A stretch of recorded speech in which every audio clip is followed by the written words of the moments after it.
सुखदं केवलं ज्ञानमूर्तिं द्वन्द्वातीतं गगनसदृशं तत्त्वमस्यादिलक्ष्यम् एकं नित्यं विमलमचलं सर्वधी साक्षिभूतं भावातीतं त्रिगुणरहितं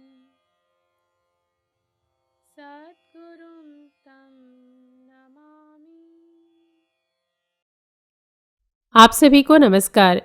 आज के इस सत्संग में मैं तनुजा ठाकुर आपका हार्दिक स्वागत करती हूँ। हमारे श्री गुरु एवं वैदिक उपासना पीठ के प्रेरणा स्रोत परात्पर गुरु परम पूज्य डॉक्टर जयंत बालाजी आठवले एवं हमारे आराध्य देव भगवान शिव के चरणों में वंदन कर आज का सत्संग आरंभ करती हूँ। आज का विषय है बच्चों को होने वाले आध्यात्मिक कष्ट के कारण एवं उनके आध्यात्मिक उपाय। पिछले अनेक वर्षों से देश विदेश भ्रमण कर धर्म प्रसार की सेवा कर रही हूँ। इस मध्य मैंने पाया है कि आज अनेक हिंदू बच्चों को अत्यधिक कष्ट है जो मूलतः आध्यात्मिक स्वरूप के हैं एवं वर्तमान काल में 70% बच्चों को इस स्वरूप का कष्ट गर्भ से ही है।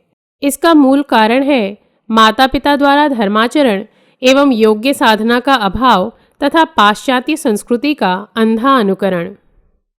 बच्चों में होने वाले आध्यात्मिक स्वरूप के कष्ट का एक और कारण ध्यान में आया है और वह है आज अनेक साधकों एवं गुरु भक्तों के घर में ख्रीष्टाब्द 2025 से आरंभ होने वाले रामराज्य को चलाने हेतु सात्विक जीव का जन्म लेना।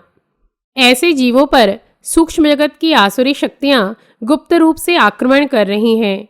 क्योंकि उनके माता पिता इस विषय से अनेक बार अनभिज्ञ होते हैं और गर्भ पर कवच रहे इस हेतु योग्य साधना नहीं करते, अतः अनेक बार अनेक शक्तियां अपने आक्रमण में सफल हो जाती हैं।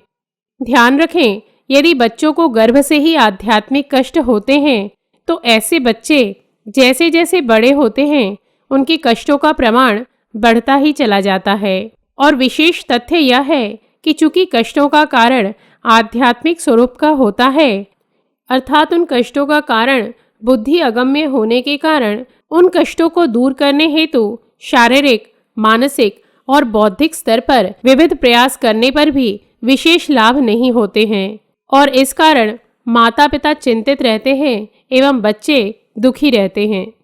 यदि घर में अत्यधिक पितृदोष हो या अनिष्ट शक्तियों का कष्ट हो तो बच्चे पर गर्भ से ही सूक्ष्म स्तर का आक्रमण हो जाता है। फलस्वरूप जब माताएं गर्भवती होती हैं तो उन्हें अत्यधिक शारीरिक एवं अनेक बार मानसिक कष्ट होता है और बच्चे के जन्म के पश्चात 40 दिवस के अंदर ही उसे भी शारीरिक कष्ट हो जाता है।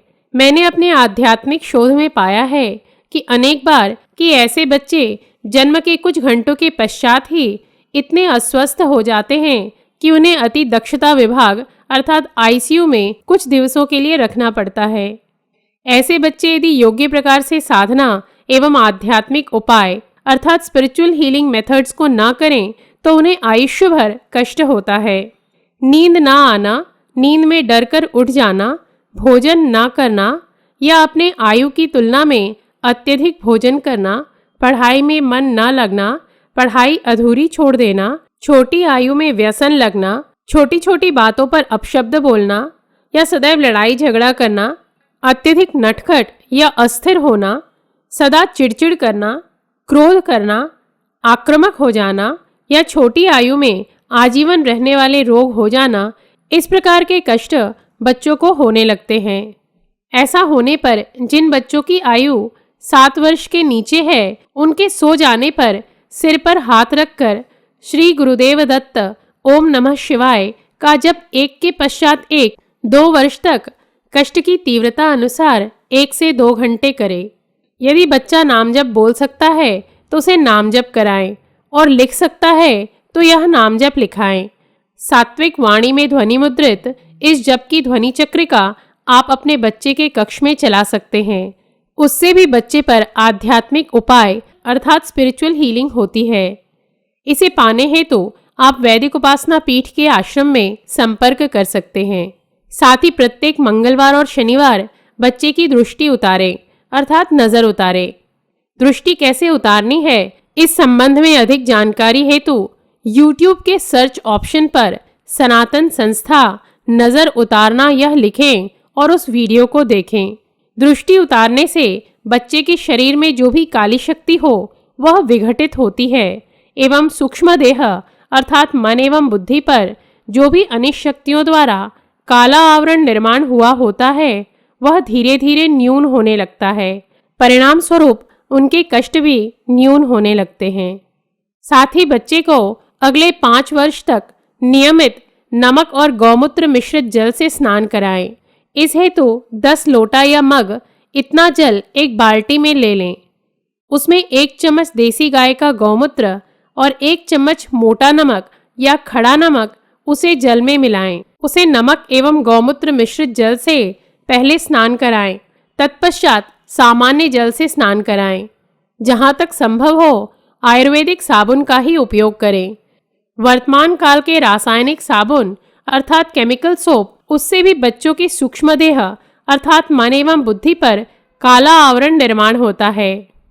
आजकल अनेक संतों के आश्रम में आयुर्वेदिक साबुन का निर्माण किया जाता है। ऐसे साबुन से स्नान करवाने से बच्चे पर आध्यात्मिक उपाय होता है। यह साबुन भी आप हमसे या सनातन संस्था के निकटवर्ती केंद्र से प्राप्त कर सकते हैं। बच्चों को भोजन कराते समय दूरदर्शन के तमोगुणी कार्यक्रम ना दिखाएं। दूरदर्शन से प्रक्षेपित होने वाले रजतम प्रधान लहरियों के कारण भोजन भी तमोगुणी हो जाता है अर्थात आध्यात्मिक रूप से विष समान हो जाता है। अतः बच्चों को भोजन कराने से पूर्व प्रार्थना करें एवं भोजन कराते समय नाम जप करें। ईश्वर ने आपको माता पिता बनने का सौभाग्य दिया है। ऐसे में अपने संतानों को शारीरिक, मानसिक और बौद्धिक पोषण के साथ ही आध्यात्मिक पोषण भी अवश्य दें। यह काल की मांग है और आदर्श पालकत्व के लक्षण भी हैं। तभी आपका वह संतान आगे चलकर आपके कुल के साथ साथ समाज का उद्धार भी करेगा। जब स्त्रियां गर्भवती हो तो किन बातों का ध्यान रखना चाहिए जिससे संतान तेजस्वी हो एवं गर्भ पर भी कवच रहे, इस विषय में पुनः किसी सत्संग में बताऊंगी। अपने श्री गुरु एवं भगवान शिव के चरणों में कृतज्ञता व्यक्त कर आज का सत्संग यहीं समाप्त करती हूँ। कल राष्ट्र, धर्म एवं अध्यात्म से संबंधित कुछ नए तथ्यों के साथ हम पुनः उपस्थित होंगे। तब तक के लिए नमस्कार। जय तु हिंदू राष्ट्रम।